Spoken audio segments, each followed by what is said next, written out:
Kalau kita lihat sistem pemerintahan di Indonesia atau katakanlah Amerika Serikat, itu kan beda banget ya sama yang di Inggris atau Australia. Nah, kuncinya itu ada di satu hal, sistem presidensial. Yuk kita kupas tuntas apa aja sih ciri-ciri utamanya? Jadi apa sih sebenarnya yang jadi jantung dari sistem presidensial ini? Sebenarnya simple. Semuanya itu berdiri di atas 3 pilar utama. Nah, 3 pilar ini saling mengunci yang bikin sistemnya jadi stabil, tapi kekuasaannya juga jelas batasannya. 3 pilar itu gampangnya gini. Pertama, soal gimana pemimpinnya dipilih. Kedua, gimana kekuasaan di negara itu dibagi-bagi. Dan ketiga, siapa aja yang bantu presiden kerja sehari-hari. Nah, semuanya ini penting banget. Jadi ayo kita mulai dari yang paling puncak dulu. Oke, pilar pertama ya tentu saja presidennya sendiri. Di sistem ini, presiden itu bukan cuma pemimpin biasa loh. Dia itu kayak punya 2 topi, 2 peran super penting sekaligus. Jadi simbol negara, sekaligus jadi kepala pemerintahan. Emang bedanya apa sih? Coba deh bayangin, di satu sisi, presiden itu tugasnya menyambut tamu negara, jadi wajah bangsa, ya simbol pemersatu gitu. Itu perannya sebagai kepala negara.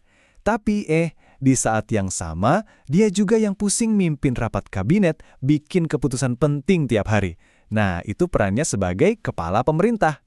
Jadi jelas ya bedanya, yang satu itu perannya lebih simbolis, ngomongin soal keagungan negara, persatuan. Satunya lagi wani aktif banget, bener-bener jadi CEO-nya negara, yang ngejalanin mesin pemerintahan.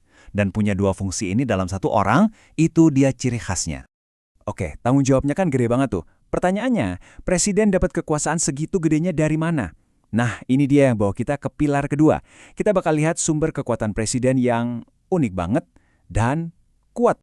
Nah, ini dia nih beda utamanya sama sistem parlementer.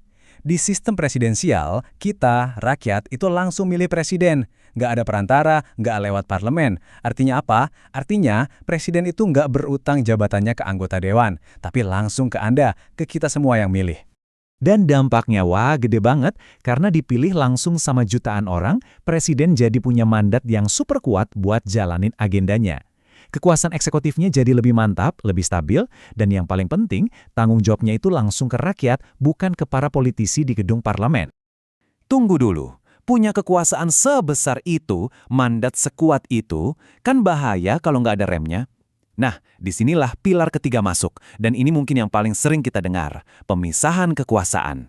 Ini remnya sistem. Prinsipnya itu sebenarnya sederhana banget. Anggap aja kekuasaan itu dibagi ke 2 rumah yang beda tapi sama-sama kuat. Satu rumah eksekutif, isinya presiden dan jajarannya.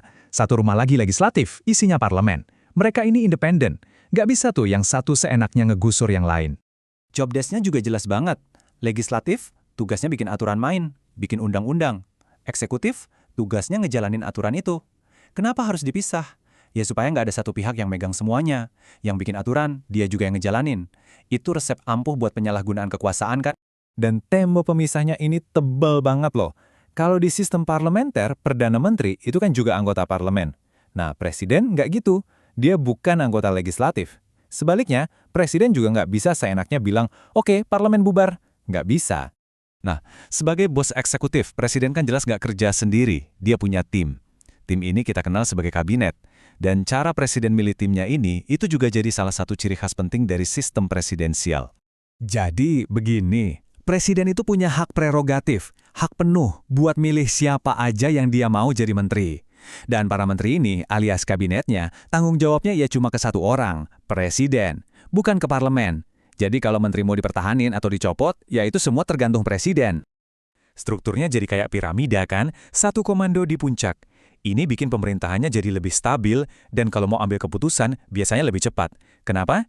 Ya karena semua menteri lapornya ke satu orang, jadi arah kebijakannya jelas, terpusat, gak simpang siur.